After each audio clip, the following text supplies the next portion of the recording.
The mental asylum was the historical equivalent of the modern psychiatric hospital. The word asylum came from the earliest religious institutions which provided asylum in the sense of refuge to the mentally ill. One of the oldest such institutions that remains today is the Western Mental Health Institute, formerly known as the Western State Hospital for the Insane at Bolivar in southwest Tennessee near Memphis. Come along with us today as we share with you some of the architectural history as well as one of its darkest secrets involving Georgia Tann, who operated a nearby children's home that turned out to be one of the largest black market adoption and child trafficking operations in the nation. It's all right here on this episode of History and Relics.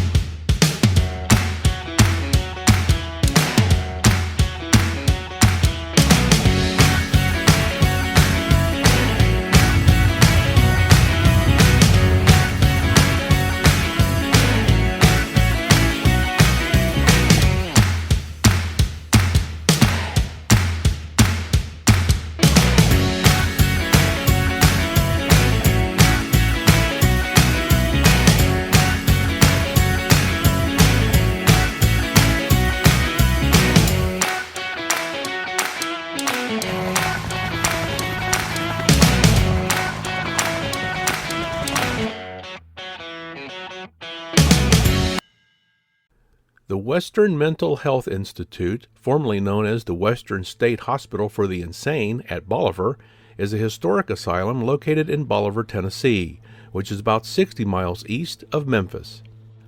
The asylum was built in the Victorian era between 1882 and 1889, was one of 3 hospitals in Tennessee during that era, and is the only one that remains in operation today. 2 brothers named Harry Peake McDonald and Kenneth McDonald were the architects of Western State. Operating out of Louisville, Kentucky, the McDonalds would later have a branch in Memphis. Western State was their first commission in Tennessee. The McDonalds based the design of Western State on the Kirkbride Plan, a standardized method of asylum construction and mental health treatment advocated by Philadelphia psychiatrist Thomas Story Kirkbride. Unique architectural elements of Kirkbride asylums include long wings, arranged in a staggered, tiered way so that the connected buildings had sufficient sunlight and fresh air, as well as privacy for the patients and a view of the grounds. The 4-story facility was built to accommodate 300 to 350 patients at a cost of more than $250,000.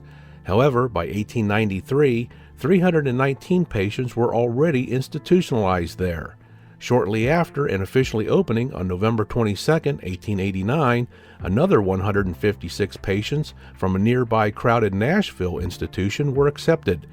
By 1900, the population of patients grew to more than 594. Due to segregation, the state also initially built a 2-story Negro ward, which was later expanded in 1913. Further additions were constructed between the 1920s and 1930s.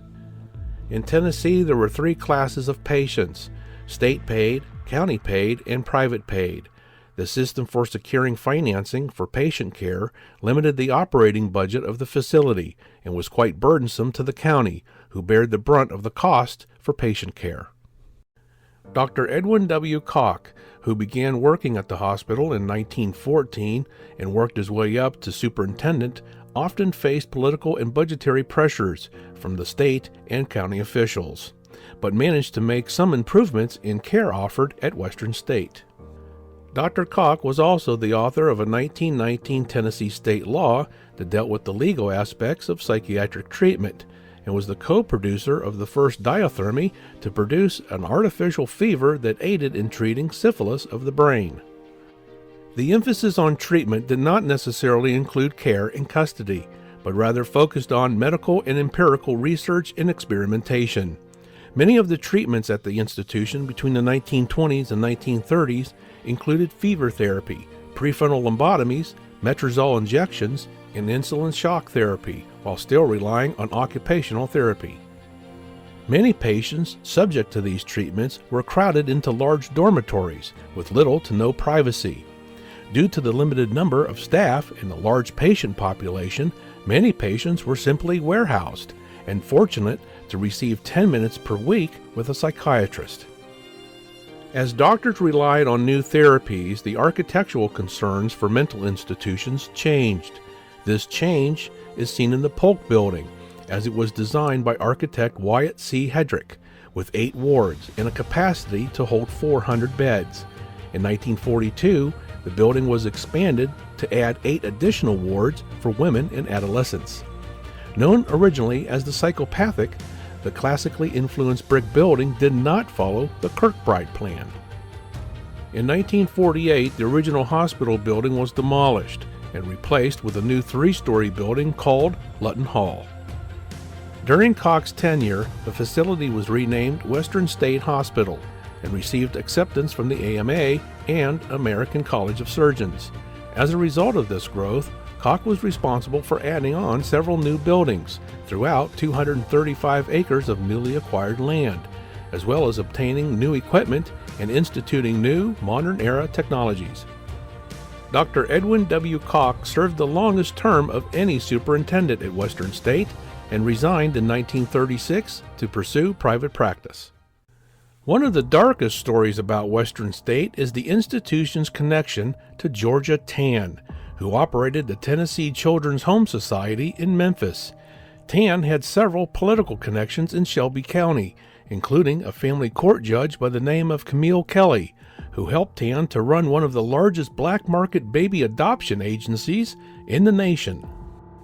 Tann received experience in placing orphans for adoption when she worked for the Mississippi Children's Home Funding Society as early as 1920. She quickly realized that the adoption process could be quite lucrative, especially when placing kidnapped children from their otherwise destitute mothers who couldn't afford to fight back.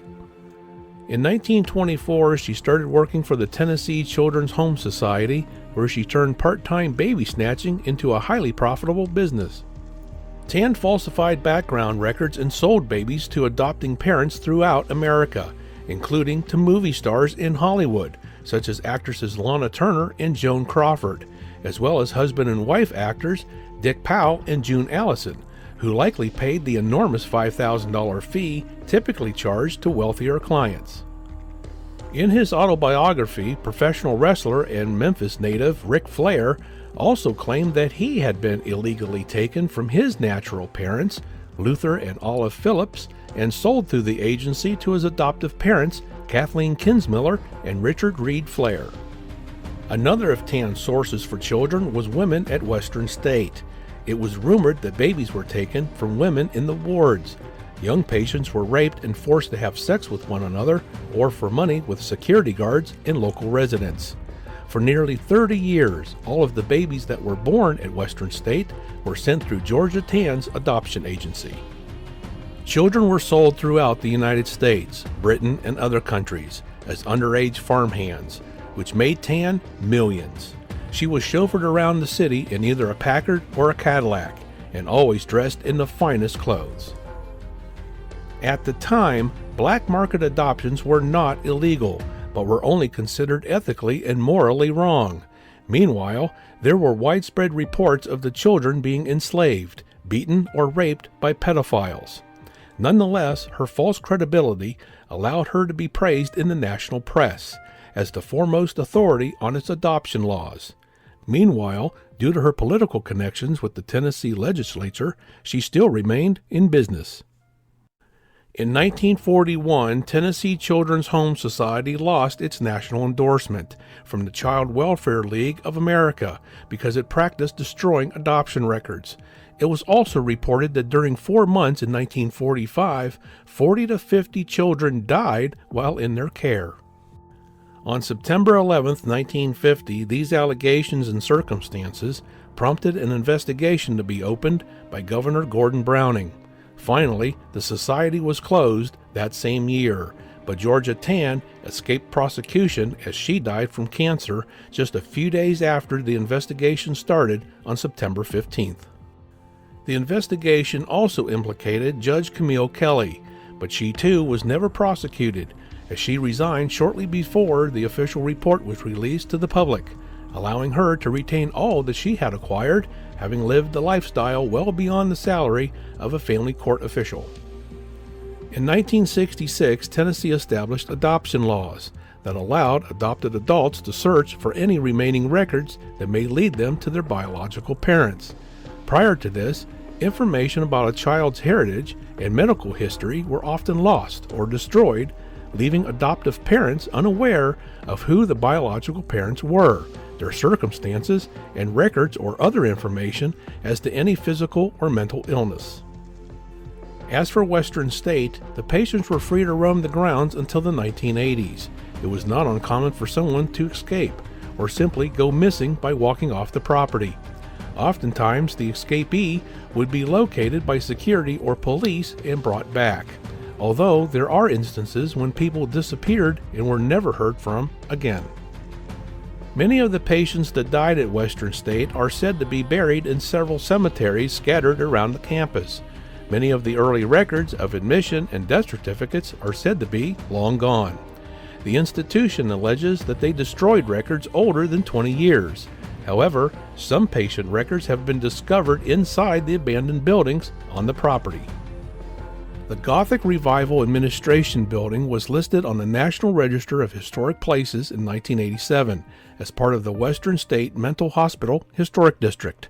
The following year, the state demolished the 3-story east and west patient wings of the building, leaving only the original 4-story central tower and the 1927 2-story rear wing.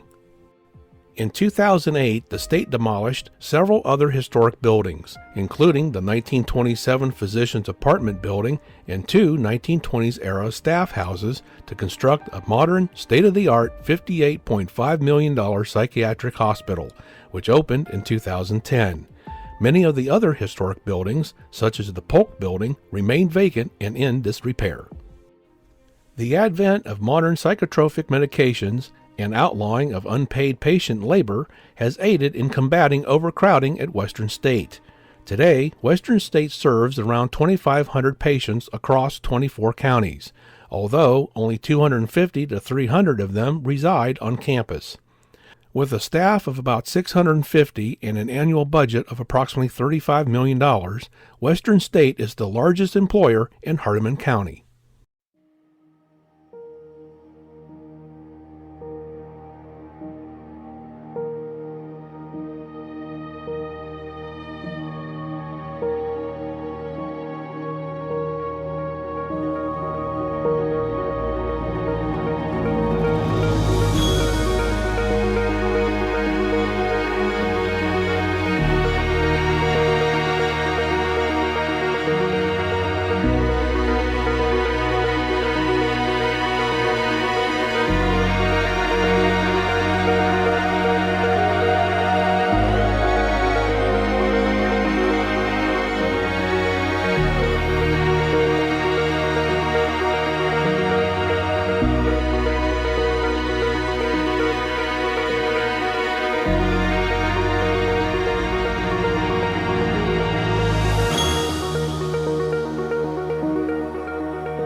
Thank you for joining us today. We hope you enjoyed our program.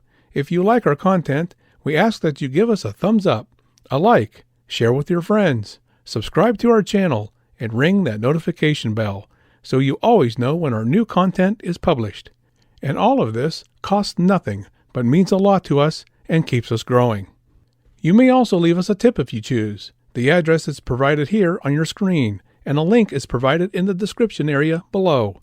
So until next time, everyone, this one is history.